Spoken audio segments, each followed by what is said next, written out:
Hello friends, ఈరోజు మీతో ఒక విషయం షేర్ చేసుకోవాలని ఈ రీల్ చేస్తున్నాను. ఈ రోజుకి నేను ముంబై వచ్చి 3 ఇయర్స్ కంప్లీట్ చేసుకున్నాను. నా యొక్క అనుభవాలు సాఫ్ట్వేర్ లైఫ్ అన్నీ మీతో షేర్ చేసుకుంటా. లాగిన్ అయ్యాక మెయిల్స్ చెక్ చేస్తున్నాను. ఫ్రైడే మెయిల్స్ ఎక్కువ ఉండవు బికాజ్ నా క్లయింట్స్కి హాలిడే. జోహోలో మా టీమ్మేట్ అమ్మాయిది బర్త్డే అని చూశాక బర్త్డే విష్ చేశాను. చేయకపోతే చాక్లెట్ ఇవ్వదేమనే భయంతో విష్ చేశాక చాక్లెట్ ఇచ్చింది తను. సో ఎవరికి తెలియకుండా సైలెంట్గా తింటున్నాను బికాజ్ నా పక్కన నాకంటే పెద్ద తిండిపోతున్నాడు, తనే నవ్వాను. ఎప్పట్లానే మా టీంకి ఎవ్రీ ఫ్రైడే టీమ్ లంచ్ ఉంటుంది. ఈ ఫ్రైడే పూరి ప్లాన్ చేశారు. ఫస్ట్ టైం లంచ్ టైంలో పూరి తిన్నాను. ఆలూ కర్రీ అయితే నాకు చాలా బాగా నచ్చింది. లంచ్ చేశాక ఈవినింగ్ మైండ్ రిలీఫ్ కోసం ప్లే గ్రౌండ్కి వచ్చాను. 8 ball pool, mini table, first ball game అయితే ఆడాను. అక్కడ చాలా గేమ్స్ అయితే ఉంటాయి. ఈరోజు మా టీమ్మేట్ అనేది లాస్ట్ వర్కింగ్ డే. 5 ఇయర్స్ చేశాడు మా కంపెనీలో. I wish all the best for your future in both professional and personal life. Thank you, sir.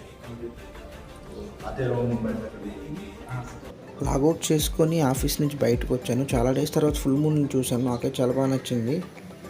మీకు ఇక్కడ నుంచి సాఫ్ట్వేర్ జాబ్స్ కోసం అప్డేట్స్ ఇస్తూ ఉంటాను. మీకు ఎలాంటి డౌట్స్ అయినా కామెంట్ చేయండి. అండ్ మీకు ఈ వీడియో నచ్చినట్లయితే లైక్ చేయండి, ఫాలో చేయండి. Thank you.